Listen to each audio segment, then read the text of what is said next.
Olá, tudo bem? Eu sou o professor Rodrigo, professor de Biologia, e vamos continuar nossos estudos sobre genética, na nossa 20ª aula, né?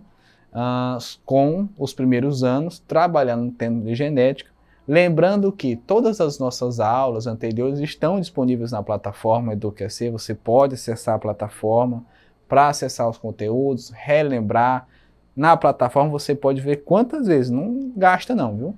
Uma outra coisa também muito importante, se você está em casa assistindo essa aula na televisão, já deixe o seu caderninho pronto para você anotar alguma outra coisa. Lógico que não dá para anotar tudo. E aí você acessa seu livro, vê com o seu professor, tire suas dúvidas para poder entender melhor esse conteúdo. A aula de hoje é sobre interações gênicas. Interações gênicas. A gente já viu isso ao longo de todas as nossas aulas de genética. Por quê? Quando a gente estuda primeira lei de Mendel, segunda lei de Mendel, quando a gente estudou também nas aulas passadas sobre pleiotropia, todos esses conteúdos estão relacionados a interações gênicas. Interações gênicas são nada mais do que todos esses comportamentos das relações entre os cruzamentos dos conteúdos genéticos, né? Quando a gente tem a reprodução sexuada, considerando que a reprodução sexuada ela tem um cruzamento de gametas, nesse cruzamento a gente cruza também as características, né? Lembrando que esse cruzamento de características ele tem um nomezinho, né? Ele garante a nossa hereditariedade, ou seja, a possibilidade, a capacidade de a gente passar nossas características de forma hereditária para os nossos filhos, netos, enfim. E também a variabilidade genética. Se você olhar para você, para o seu pai, para sua mãe, ou para os seus avós, ou para os seus tios, você vai ver que você é parecido, mas diferente. Nesse sentido, são essas combinações que vão dar essas características. Tudo bem? Então, eu reforço, se você tem alguma dúvida, primeira lei de Mendel, segunda, pleiotropia, todos esses conteúdos você pode acessar nossas aulas passadas e compreender melhor. Lembrando que a gente tem outras coisas, outros termos importantes, não só esses que a gente abordou nas aulas até agora, e a gente já teve essa aula de pleiotropia. Então, qual é a diferença da pleiotropia para a interação gênica? A diferença ela é muito simples, tá? Quando eu tenho uma interação gênica, eu tenho características, né? Eu tenho um alelo ou então um gene diferente em dois pares de alelos ou em dois locos gênicos, enfim, expressando características semelhantes. Quando eu tenho a pleiotropia, eu tenho a expressão de um par sobre o outro. Então, eu não tenho uma interação entre essas características. Eu tenho uma característica se expressando sobre outra. Na interação gênica, eu posso ter ela configurada como não epistática, interações epistáticas e a filogenia. A pleiotropia a gente já viu na aula passada, certo? Então a interação gênica ela acontece quando dois ou mais genes interagem para controlar uma característica. Eu tenho dois ou mais genes lá, se a gente considerar os parezinhos, então, por exemplo, eu vou ter 2 ou 3 pares influenciando numa mesma característica. Lá na pleiotropia, eu vou ter um desses pares influenciando em uma apenas característica e dominando sobre a outra também. Tudo bem? O exemplo mais comum, vocês vão ver no livro de vocês ou nas outras aulas, é da crista da galinha ou do galo, enfim, né? da crista dos galináceos, digamos assim. Essa crista ela pode ser determinada por diferentes padrões, né, de cor e forma. A gente vai ver a forma. Então, por exemplo, a característica da interação não epistática, ela é determinada pelo seguinte. Quando eu tenho, né, dois pares, veja bem, eu tenho a característica E e Ezinho, Ezão, Ezinho, Rzão, Rzinho. Nesse tipo de interação, os dois ou mais locos, eles vão interagir entre si para formar uma característica. Por exemplo, se eu tiver Ezão e Rzão, independente do que eu tiver do lado lá, eu vou ter característica tipo nós.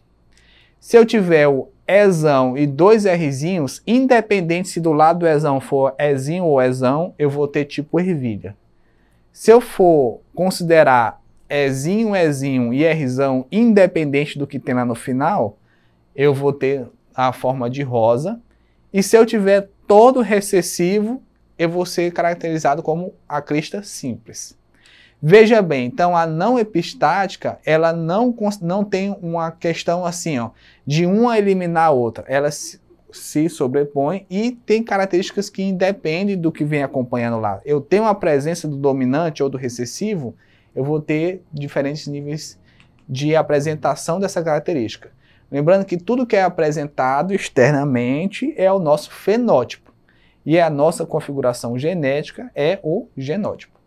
Eu tenho a característica epistática, a gente viu a não epistática e temos a epistática. A epistática são interações que acontecem quando mais de um gene determina a produção da enzima, tá? Nesse sentido eu tenho o seguinte assim, ó. Lembram lá, na crista da galinha ou do galo, que as características, né, a presença ou não de um alelo vai somando para formar uma característica. Nesse aqui, eu tenho algo que vai determinar a expressão da característica. Por exemplo, o gene Czão, ele é colorido, o gene Czinho, cor branca. E o Izão, ele é o epistático, sobre C. Ou seja, se eu tiver o meu Izão em qualquer lugar aí, ó, ele vai se sobrepor sobre o C, independente se ele for dominante ou recessivo. Se eu não tiver o Izão, aí eu vou ter as possibilidades de penas coloridas, tá? E as penas, vamos dizer, mistas. Mas quando eu tenho o Izão, ele determina sobre o outro. Então ele é epistático. Ele vai compartilhar também, o C vai ter uma expressão, mas ele vai dominar, ele vai dizer quem é. Basta ele estar lá.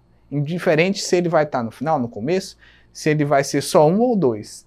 Tendo essa característica epistática, ela vai se sobrepor sobre a outra, tá? Na pologenia, o que eu vou ter? Eu vou ter vários, né, pares de alelos, vou ter vários genes, locos, influenciando em vários níveis. Como exemplo muito comum, a gente está vendo no quadro aí, eu vou ter a cor da nossa pele, né? A gente pode considerar a cor da pele humana. Então eu posso variar de totalmente dominante, que é uma pessoa negra, até ela totalmente recessiva, uma pessoa muito branca. Mas dentro dessa faixa tem várias variações. E a pologenia é o seguinte, cada alelozinho desse, ou Nzão, ou Nzinho, ou Bzão, ou Bzinho, vai determinar um nível a mais de característica, de expressão da característica. Entenderam?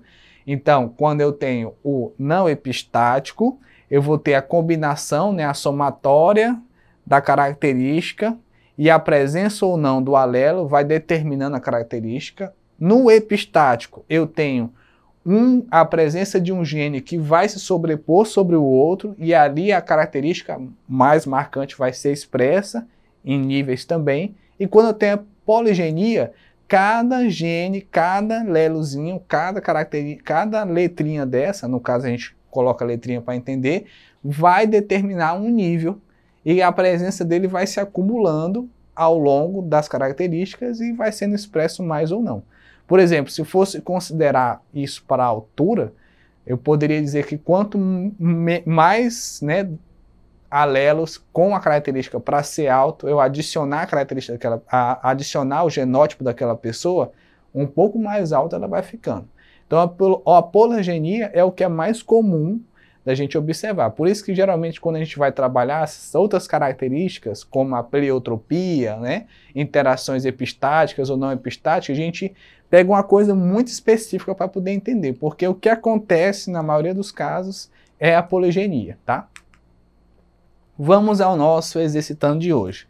A pergunta bem simples, em um fenômeno inverso à pleiotropia. A pleiotropia, a gente já viu na aula passada, o que é inverso do que é pleiótropo? É a interação gênica. A pleiotropia, lembra, eu tenho uma presença que vai se sobrepor e não vai considerar a interação gênica. O nome já está falando. Quando eu tenho interação gênica, eu tenho os pares e os alelos, as pares de características, interagindo para determinar. Quando eu tenho a pleiotropia, eu tenho uma característica anulando a outra e geralmente ela é uma coisa deletéria, ruim, uma doença, enfim. Tá bom?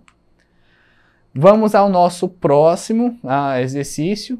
na moranga, né, uma fruta, a cor dos frutos deve-se às seguintes combinações. Então, por exemplo, se eu tiver Bzão, independente de que tiver do lado de 2 Azinho, é amarelo. Se eu tiver Bzão e Azinho em algum lugar, branco. Se eu tiver Bzinho e Azão, branco. E se eu tiver tudo recessivo, verde. Essas informações permitem concluir que A é epistático sobre o alelo. Ora, quando eu tenho A, ele vai ser branco. Eu tendo A, ele vai ser branco, né? O que eu estou entendendo é assim. Vamos continuar aqui. B é epistático sobre A e sobre Azinho. Azinho é epistático sobre a relação de A. Bzinho é epistático sobre a relação de B. E Azão é epistático sobre Bzão e Bzinho. Então, o A é epistático sobre Bzão e Bzinho. Por quê? Porque ele vai se sobrepor e vai somar a característica dele. Nesse caso aí, eu tenho algo epistático, né? Ou seja, eu tenho aquele gene que a presença dele determina a característica. Lembra lá da cor da pena das galinhas? Lembrando que, se ele não fosse epistático, o que eu teria? Eu teria combinação. Então, eu teria mais uma variação entre o amarelo e o verde, eu teria outras variações de cores. Se eu tivesse a poligenia, eu ia ter mais configurações de cores ainda distribuídas ao longo da presença ou não da dominância e recessividade, tá? Então, nesse caso, a letra E, o A é epistático sobre B, ou seja, ele exerce uma influência e essa influência dele é mais dominante, mas B ainda está presente ali, tudo bem? Eu agradeço a aula de hoje, né? Lembrando que as nossas aulas estão disponíveis na plataforma da C, né, da Secretaria de Educação do Estado do Acre. Você pode também acessar nossas outras aulas, aulas de outros professores, de outras matérias. Importante a aula de hoje, ela é só um resuminho bem por cima para vocês entenderem.